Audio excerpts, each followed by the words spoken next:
Hello viewers, আসসালামু আলাইকুম। Welcome to my channel travel blogs bike. চলে আসলাম গ্রামের একটি পর্বে। তো দেখতে পাচ্ছেন লিচুর বাগান।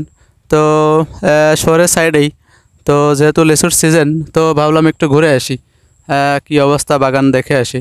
যেহেতু আমাদের মাগুরা আসলে লিচুর রাজধানী বলা হয়ে থাকে।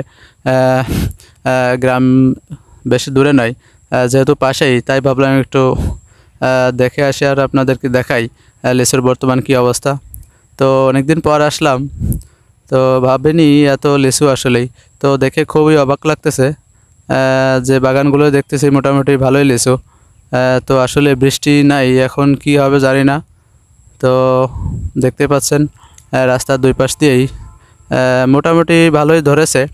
তো আসলে ফাইনালি লাস্টে কী হবে জানা নেই, এখন ছোট ছোট দেখা যাচ্ছে। হয়তো বা 2-1 মাস আহ, হলেই হয়তো বাজারজাত শুরু হয়ে যাবে, তখন দেখানোর চেষ্টা করব। কাঁচা এখনও মনে হচ্ছে যে অর্ধেক হয়েছে এমন অবস্থা। তো আপনারা দেখতে থাকুন আর আমি যেতে থাকি, দেখি সামনে কি অবস্থা। শুধু এই 2-1টা বাগানই নাকি আরও কিছু আছে। তো এমন একটা গ্রামে আসছি আমি, আগে কখনো আসে নাই। আগে একবার আসছিলাম, সেটা অবশ্য ভুল করে, তখন জানতাম না গ্রামের নাম। তো আজকে দেখি জানা যায় কি না আসলে কি গ্রাম এটা। বেশি দূরে নয় শহর থেকেই। তো সামনে দেখি কারো কাছে শোনা যায়। তো লিচু মোটামুটি ভালোই দেখা যাচ্ছে, কিন্তু গাছের অবস্থা আসলে প্রচুর রোদ এখন। তাপদা নাকি দাবদা যেটা চলতেছে সারা দেশে। তো আসলে বৃষ্টি বাদল নাই, ঝড়ও নাই। তো এক প্রকার ভালো, আবার এক প্রকার খারাপ। ঝড় বৃষ্টি বা শিলাবৃষ্টি হলে লিচুর সমস্যা হয়ে যায়।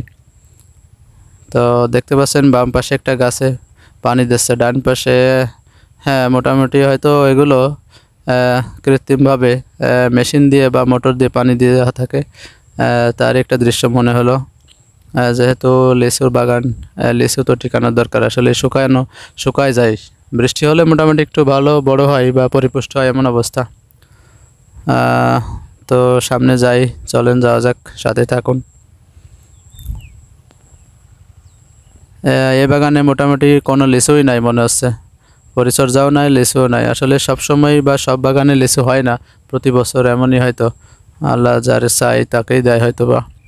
তো মোটামুটি যতদূর জানা যায়, এই লিচুকে ঘিরেই এদের সারা বছরের সব কিছু।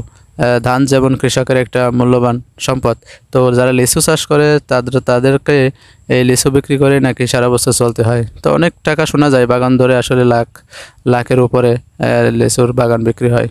তো এখানে একটা বাগান দেখতে পাচ্ছেন, মেশিন দিয়ে পানিও দেওয়া হচ্ছে, যেটা সারা বাগানে ছড়ানো হয়ে থাকে। তো দাঁড়িয়ে একটু দেখতেছি, আপনারা দেখেন।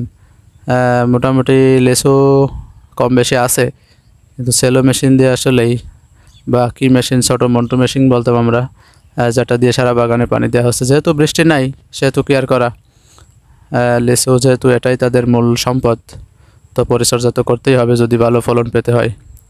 তো সুন্দর একটা ব্রিজ, খালে মোটেই পানি নাই মনে হচ্ছে, যেহেতু খাখা রোদ্দুর বা চৈত্র মাস চলে গেছে, বৈশাখ মাস। তো এই ছিল অবস্থা। তো পরবর্তীতে লিচুর অবস্থা জানানোর চেষ্টা করব, যেহেতু পাশেই। আর আম মোটামুটি তেমন দেখতেই পাচ্ছি না, আম লিচু এখন খুবই দুর্বল অবস্থা। তো গ্রামের পথ ধরে চলে যাব। সুন্দর একটা পরিবেশ, বিকালের দৃশ্য। তাল গাছও আছে অনেক, কিন্তু তাল গাছ আগে অনেক কাটতো রসের জন্য, এখন আসলে সেই দৃশ্য বা সেই এখন দেখাই যায় না। অনেক সুন্দর লাগতেছে। ধানও মনে হয় কাটা হয়ে গেছে কিছু, মানে শুরু করছে কেউ কেউ, যেহেতু অনেক দেরি আছে। ধানও মনে হয় মাসখানিক লাগতে পারে বা তারও কম বেশি। তো চলেন যাই। তো একটা কথাই বলবো, যারা নতুন তারা অবশ্যই চ্যানেলে সাবস্ক্রাইব করে পাশে থাকবেন, যেহেতু সাপোর্ট আশা করতেছি। নতুন চ্যানেল, ওর আল্লাহ চীনা হাঁস এত উপরে উড়ে কোনো দিন দেখা হয়নি, আজকে দেখলাম। তো বিদায় নিচ্ছি এই পর্ব থেকে, দেখা হচ্ছে নতুন কোনো জায়গায় নতুন কোনো ভিডিও নিয়ে। সে পর্যন্ত ভালো থাকেন সবাই। আসসালামু আলাইকুম রহমতুল্লাহি ওয়া বারাকাতুহু।